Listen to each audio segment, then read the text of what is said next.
जनपद सिद्धार्थनगर में private nursing home पैसे के लिए जिंदगियों से खेल रहे हैं। आपको बता दें, यहाँ बगैर किसी डिग्री के अल्ट्रासाउंड किया जाता है और रिपोर्ट भी बनाई जाती है। बगैर किसी सुरक्षा का इंतजाम किए धड़ल्ले से सीजर ऑपरेशन किए जाते हैं। न ब्लड का इंतजाम, ना ही किसी एम्बुलेंस की व्यवस्था। अगर जच्चा बच्चा को किसी इमरजेंसी में रेफर करना पड़े तो मरीज इलाज के अभाव मर सकता है। अगर इलाज नहीं मिल सकता, पहले भी कई ऐसी घटनाएं हो चुकी हैं, मगर जांच कभी सही नहीं होती कि यहाँ पे सारे अधिकारियों के नाक के नीचे ये सारे काम कैसे होते हैं। ताजा मामला डुमरियागंज में स्थित लाइफ केयर हॉस्पिटल का है, जहाँ पे एक आदमी अपनी बीवी को भर्ती कराता है और उसे डॉक्टर रूबी द्वारा नॉर्मल डिलीवरी का आश्वासन दिया जाता है, मगर 8 घंटे बाद मरीज के पति से कहा जाता है कि ऑपरेशन करना पड़ेगा। ऑपरेशन करने के बाद जब बच्चे का स्वास्थ्य ठीक नहीं रहा तो उसे बगैर रेफर पेपर के बाहर भेज दिया जाता है, जहां परिजन बच्चे को देखकर बस्ती और फिर गोरखपुर जाते हैं, जहां इलाज के दौरान बच्चे की मौत हो जाती है। जच्चा का बयान है कि मुझे लेबर रूम में मारा पीटा गया और ऑपरेशन के कारण मेरे जिस्म का खून सब गिर चुका है। इतना नहीं, तय पैसे से ज्यादा पैसे की मांग की जाती है और धमकी दी जाती है कि पैसा जमा करो नहीं तो ट्रीटमेंट रोक देंगे। इस पर जब सीएचसी बेवा के अधीक्षक से बात की गई तब उन्होंने कहा कि अगर ऐसा है तो जांच करके कार्रवाई की जाएगी। 12 बजे हम वहाँ पे एडमिट हुए थे। उसके बाद में बोली कि नॉर्मल डिलीवरी होगी और नॉर्मल डिलीवरी के लिए इन्होंने 4000 रुपये ले लिए मुझसे और मुझे एडमिट करवा दिए सिग्नेचर करके कि हम गारंटी ले रहे हैं, हम नॉर्मल डिलीवरी करवाएंगे। पर ये नॉर्मल डिलीवरी के चक्कर में मुझे चेक करके उसके बाद चली गई अपना और 2 दाई लगा दी मेरे पीछे। मुझे बहुत बेहाल कर दिए उन लोग। पूरा मेरा सारे बदन का खून गिर गया है, सब पूरे जितना मतलब रूम में पूरा खून ही खून ताज़ा निकल रहा था सब कुछ। ज़बरदस्ती नॉर्मल डिलीवरी के चक्कर में इन लोग मेरे साथ ज़बरदस्ती किए हैं, बहुत ज़्यादा मेरे साथ। अब पीछे के साइड में एक पथरा है, वहाँ पे लेके गई हैं इन लोग 5 लोग। बहुत ज़्यादा मुझे मारी पीटी हैं और चिमोटी काटी हैं, सब कुछ किए हैं और कह रही थी कि इन्हें मार के और मेरे बच्चे की जान ले ली हैं और कैंची लगा दी है उसके सर में और मेरी बच्ची एक्सपायर हो गई है। और मुझे भी एकदम मेरी सांस सिर्फ चल रही है, मुझे एकदम मरा हुआ समझ के छोड़ दी है। ये नहीं कह रही थी कि हम नहीं नॉर्मल डिलीवरी करवा पाएंगे और ये नहीं बोली कि ऑपरेशन कर दें या तो फिर कहीं लेके जाओ, रिफ़र नहीं कर रही थी। और उसके बाद रिफ़र करने की कोई कागज़ बना के नहीं दी। मेरी बच्ची यहाँ से बस्ती तक वैसे गई बिना एम्बुलेंस के, बिना ऑक्सीजन के, ऐसे भेज दी, रिफ़र कागज़ भी नहीं बना के दी। क्या परेशानी है आपको? सर मेरा नाम फजलुर रहमान है। मैं गया था लाइफ केयर हॉस्पिटल में, डिलीवरी का मैटर था। मैंने अपने वाइफ को 12:30 बजे नाइट में एडमिट किया। इन्होंने डिलीवरी बोला कि नॉर्मली मैं डिलीवरी करा दूंगी।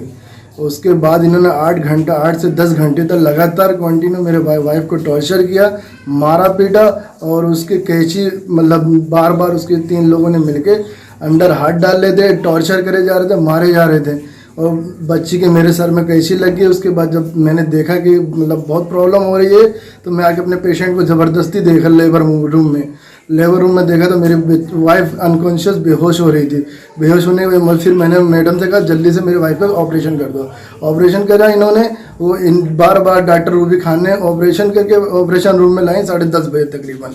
और उसके बाद ऑपरेशन किया, फिर मेरी बच्ची पैदा हुई। उसके सर में कई जगह कैंची लगी हुई थी और मेरी वाइफ को कई जगह आउट ऑफ जगह पे इन्होंने इंजर्ड कर दिया। कई जगहों पे ब्लेड लगा हुआ है मेरे वाइफ को। अभी तक वो मतलब सीरियस पेशेंट बनी हुई है।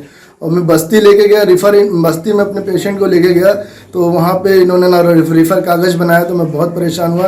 प्राइवेट गाड़ी करके मैं बस्ती गया। बस्ती पे एसपी चौधरी ने वहाँ पे रिफ़र कर दिया और एसपी चौधरी ने कहा मैं नहीं लूँगा, पहले रिफ़र कागज़ दिखाओ। रिफ़र कागज़ ना होने की वजह से मैं गया वहाँ पे डॉक्टर तारिक हसन साहब एक दूसरे हॉस्पिटल में। फिर मैंने बहुत मन्नत समाजत किया, लाइफ लाइन एक हॉस्पिटल है वहाँ पे बस्ती में। फिर मैंने उससे बहुत ज़्यादा रिक्वेस्ट करने के बाद मेरे को उन्होंने एडमिट किया। मेरी बच्ची 24 घंटा वहाँ पे रही। उसके बाद में उन्होंने रेफ़र कर दिया बस्ती गोरखपुर के लिए। गोरखपुर में गया, BRD college Gorakhpur, BRD college में मैंने 5-6 घंटा रुका। वहाँ पर मेरी बच्ची एक्सपायर कर गई।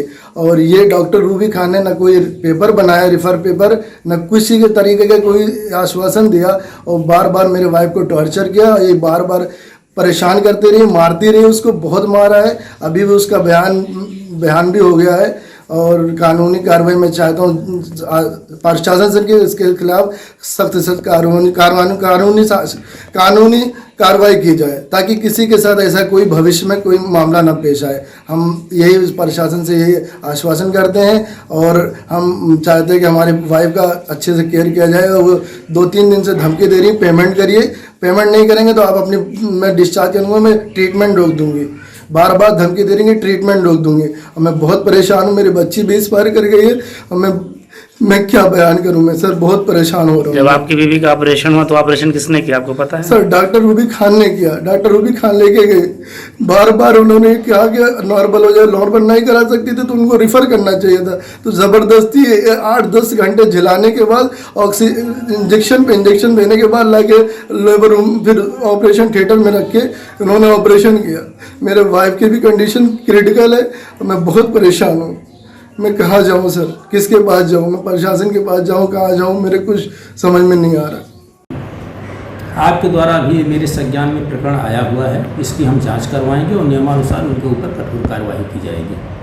अगर ऐसा काम वो करती है, जच्चे बच्चे की मृत्यु होती है और गैर नैतिक तरीके से कोई भी काम कर रहे हैं, तो कठोर से कठोर उनके ऊपर कार्रवाई की जाएगी। जच्चा का बयान है कि वो वहाँ पर हाथ डाल करके किसी तरीके से चेकिंग की जाती है, और वहाँ पे वो एक NSUI जो होता है बच्चों के लिए ICU बनाया जाता है, जो वहाँ चालित है। तो क्या आपके यहाँ से कुछ है? नहीं, ये मेरे संज्ञान में नहीं कि वहाँ पर ICU कोई संचालित है। ठीक है, ICU संचालित करने के लिए, ICU के बच्चों के लिए, न्यूनेट्स के लिए NICU का संचालन दिया जाता है। NICU के लिए पीडियाट्रिशियन का होना जरूरी, बाल रोग विशेषज्ञ का होना जरूरी है। विदाउट बाल रोग विशेषज्ञ कोई NICU नहीं चला पाएगा। तो क्रिटिकल कंडीशन हो कि अगर ऐसा कोई कर रहा है तो ये बहुत ही निंदनीय और बहुत ही आपराधिक कार्य